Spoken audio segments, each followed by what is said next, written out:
আমার channel science হাবে তোমাদের সবাইকে স্বাগতম।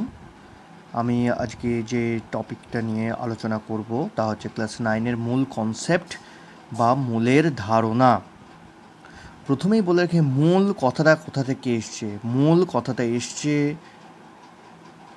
বাংলার যে প্রতিশব্দ স্তূপ তাকেই রেফার করে মূল। ঠিক আছে, মূল শব্দটা প্রথম ব্যবহার করা হয়েছিল উইলিয়াম অসওয়াল্ড 1896 সালে। তো মোল জিনিসটা কেন এসছে না, এক মোল বলতে সেই পরিমাণ পদার্থকে বোঝায় যার মধ্যে মৌলিক কণার সংখ্যা 12 গ্রাম C12 আইসোটোপে যতগুলি কার্বন পরমাণু থাকে। মোল সংখ্যাটা অ্যাকচুয়ালি তোমাদেরকে এটা বোঝানোর জন্য বলা হচ্ছে যে মোল বলতে একটা নির্দিষ্ট পরিমাণ সংখ্যাকে বলা হচ্ছে, একটা সংখ্যা। আমরা যদি কোনো কিছু ওজন করি, বাজারে গিয়ে একটা ওজন করি কি 1 কিলো আলু দাও কি 2 কিলো পেঁয়াজ দাও, এরকম একটা ওজন করে নিই। সেরকমই হচ্ছে গিয়ে মৌলের যে অণু বা পরমাণু, তাকেও যে পরিমাপ করার যে একটা পদ্ধতি বা সেটা কতটা আমরা নেব, বা বিভিন্ন রকম আমার যে গাণিতিক প্রশ্নাবলীতে ব্যবহার করার জন্য সেই সব পরমাণুগুলোকে আমরা একটা একক দিয়ে, পরমাণুর যে পরিমাণ নেওয়া হচ্ছে তার একটা একক আমরা ইউজ করি, সেটা হচ্ছে মোল। মোল থেকেই আমাদের এই গ্রাম কনসেপ্টগুলো আমরা এবারে আসবো। কি না, আমরা সবাই জানি অক্সিজেনের পারমাণবিক ওজন কত, 16। নাইট্রোজেনের পারমাণবিক ওজন কত, 14। তার 1 গ্রাম অক্সিজেন বলতে বোঝায় 32 গ্রাম অক্সিজেন। 1 গ্রাম অণু অক্সিজেন বলতে বোঝায় 32 গ্রাম অক্সিজেন। আমি আবারও বলছি, ভালো করে শোনো, 1 গ্রাম অণু অক্সিজেন বলতে বোঝায় 32 গ্রাম অক্সিজেন। কিন্তু কেন? অক্সিজেন তো স্যার একটা অক্সিজেন, তো তাহলে স্যার 1 গ্রাম অণু অক্সিজেন বলতে 16 গ্রাম অক্সিজেনই বলার কথা ছিল না। আমরা যে অক্সিজেনকে প্রকৃতিতে পেয়ে থাকি সেটা ডাই অ্যাটমিক, মানে তার মধ্যে কী আছে, দুটো পরমাণু আছে, দ্বিপারমাণবিক গ্যাস O2 N2। দেখো খুব ভালো করে, এখানে দুটো করে পরমাণু আছে। সেইখানে 1 গ্রাম অণু অক্সিজেন বলতে বোঝায় 32 গ্রাম অক্সিজেন। 1 গ্রাম পরমাণু অক্সিজেন বলতে বোঝায়, তখন বলবো 16 গ্রাম অক্সিজেন। 1 গ্রাম অণু নাইট্রোজেন বলতে বোঝায় 28 গ্রাম নাইট্রোজেন। 1 গ্রাম পরমাণু নাইট্রোজেন বলতে বোঝায় 14 গ্রাম নাইট্রোজেন। এবারে একমোল পদার্থে যে উপস্থিত যে কণা, সেটা কতটা কী পরিমাণে আছে, সেটা আমরা একমোল পদার্থে উপস্থিত কণার সংখ্যা ধরব 6.023 ইন্টু 10⁻23। অর্থাৎ একমোল পদার্থে যত সংখ্যক মৌলিক বস্তুকণা, মৌলিক বস্তুকণা বলতে কী বোঝায়, অণু, পরমাণু, আয়ন, ইলেকট্রন, এদের কী বোঝায়। একমোল পদার্থে যত সংখ্যক মৌলিক বস্তুকণা উপস্থিত থাকে তাকে অ্যাভোগাড্রো কনস্ট্যান্ট বলে। এই অ্যাভোগাড্রো কনস্ট্যান্টটা কি? অ্যাভোগাড্রো কনস্ট্যান্টকে আমরা লিখি, দেখো ভালো করে, বড় এন তলায় ছোট্ট করে বড় এ, এন এ, অ্যাভোগাড্রো কনস্ট্যান্ট, যেটা ভ্যালু কত, 6.023 ইন্টু 10⁻23। এবারে আমরা এই মোল, তাহলে 1 মোল মানে কত, 1 মোল মানে তার মধ্যে কত সংখ্যক অণু, পরমাণু, আয়ন বা ইলেকট্রন আছে, 6.023 ইন্টু 10⁻23 সংখ্যক। এবারে দেখো, 1 মোল মানে 1000 মিলিমোল। 1 মাইক্রোমোল, মাইক্রোমোল বলতে কী বোঝায়, ওই দেখো মিউ, মিউ যেরকম করে দেওয়া হয়েছে, মিউয়ের এটা একটু বড়। 1 মাইক্রোমোল মানে 10⁻⁻6 মোল। 1 কিলোমোল মানে 1000 মোল। 1 ন্যানোমোল মানে 10⁻⁹ মোল। তো এইভাবে আমরা মোলকে বিভিন্ন এককে প্রকাশ করে রাখি। আমরা পরিমাপে অধ্যায় অনেক কিছু এরকম দেখেছি, বড় একক, ছোট একক, তো তারই হচ্ছে গিয়ে সেগুলোকে আমরা মোলকেও ওভাবেও প্রকাশ করে থাকি।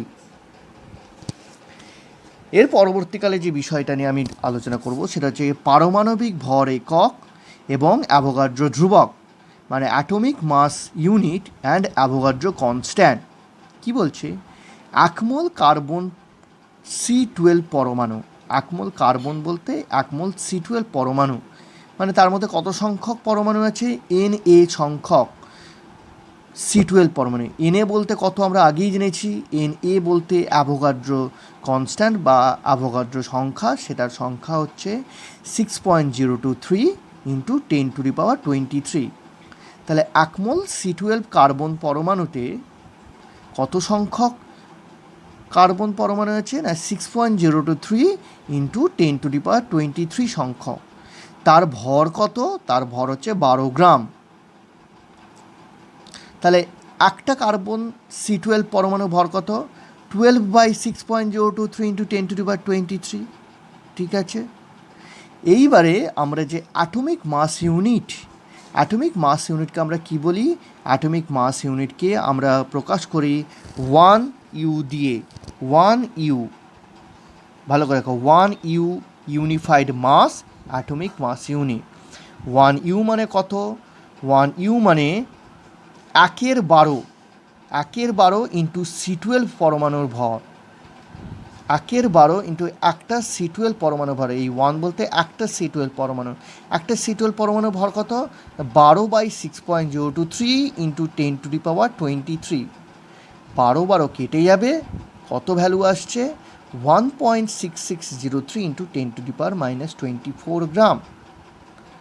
তাহলে 1Uকেও আমরা কি বলতে পারি? 1 অ্যাভোগ্রাম। 1 অ্যাভোগ্রাম মানে 1.6603 ইন্টু 10⁻24 গ্রাম। তাহলে এখান থেকে একটা বিষয় স্পষ্ট, 1 অ্যাটমিক মাস ইউনিট বা 1 ইউনিট বা 1 অ্যাভোগ্রামের সংখ্যাটা কত? 1.6603 ইন্টু 10⁻24 গ্রাম। ঠিক আছে, এবারে তোরা আমাকে প্রশ্ন করতে পারিস, স্যার এটা কি শুধু C12 পরমাণুর জন্যই হবে, অন্য কোনো পরমাণুর জন্য হবে না? অবশ্যই হবে, অক্সিজেনের জন্য হবে, ক্লোরিনের জন্য হবে। সেখানে কি হবে না, পরমাণু ভরগুলো পরিবর্তন হবে। এখানে অক্সিজেনের বেলা এখানে কি হবে? 16। ক্লোরিনের বেলা কত কী হবে? ক্লোরিনের বেলা 35.5। নাইট্রোজেনের বেলা কত হবে? 14। তখন এগুলো সব চেঞ্জ হয়ে যাবে, কিন্তু সংখ্যাটা কত আসবে? তাহলে দেখ 14 হলে এখানে কী হবে? নিচেও 14 থাকবে, উপরেও 14 থাকবে। তাহলে কাটাকাটি হয়ে কত হবে? সেই 1.6603 ইন্টু 10⁻24। এখানে যদি অক্সিজেনের ক্ষেত্রে 16 থাকে, এখানেও 16 থাকবে, তাহলেও কাটাকাটি হয়ে যাবে 1.6603 ইন্টু 10⁻24। তাহলে 1 অ্যাভোগ্রাম বা 1 অ্যাটমিক মাস ইউনিট বা 1 ইউনিফাইড মাসের ক্ষেত্রে সবসময় ভ্যালু হচ্ছে 1.6603 ইন্টু 10⁻24 গ্রাম। এবারে আমরা আসব আপেক্ষিক পারমাণবিক ভর বা রিলেটিভ অ্যাটমিক মাস বা RAM। এটা হাইড্রোজেন স্কেলের অনুপাতে, আমরা হাইড্রোজেন স্কেলকে ধারণা করে নিচ্ছি। আপেক্ষিক পারমাণবিক ভর বলতে বোঝায় মৌলের একটি পরমাণুর ভর বাই হাইড্রোজেনের একটি পরমাণুর ভর। কিন্তু পরবর্তীকালে আমরা দেখতে পাই হাইড্রোজেনের একটি পরমাণু ভর নিয়ে করতে অনেক কিছু পদ্ধতিগত ত্রুটি আসছে। কেন না, আমরা সবাইকে নিয়ে হাইড্রোজেনের পরমাণুর ভর কত? 1। তাই কী হচ্ছে, মূলত আপেক্ষিক পারমাণবিক ভর কী হচ্ছে? ভগ্নাংশে আসছে বা ফ্র্যাকশানে আসে। তাই আমরা কি করি? তাই আমরা হাইড্রোজেনের বদলে কী নিই? যেমন হাইড্রোজেনের বদলে একটা C12 পরমাণুর ভর নিতে পারি। হাইড্রোজেনের বদলে কী লিখবে এখানে? একটা C12 পরমাণুর ভর, একটা O16 পরমাণুর ভর। আমরা সবাই একটা C12 বা একটা O16 পরমাণুর ভর বার করেছি। একটা O16 পরমাণুর ভর কত হবে না, উপরে এখানে যেমন 12 আছে, এখানে কী হবে? অক্সিজেনের ক্ষেত্রে এখানে চলে আসবে গিয়ে 16, কার্বনের ক্ষেত্রে এখানে কী চলে আসছে? 12 চলে আসছে। তাহলে একটা C12 পরমাণুর ভর আমরা সহজে এটা দিয়ে বার করতে পারবো। ঠিক আছে, তাই আপেক্ষিক পারমাণবিক ভরে পরবর্তীকালে হাইড্রোজেন স্কেল ছাড়াও আমরা যে স্কেলগুলি ইউজ করি তা হচ্ছে মূলত কার্বন স্কেল আর অক্সিজেন স্কেল। তো আজকের মতো এ পর্যন্তই। আমি মূল কনসেপ্টের একটা প্রাথমিক ধারণা দিলাম। পরবর্তীকালে আমি অন্যান্য বিষয় নিয়ে আবার আসবো।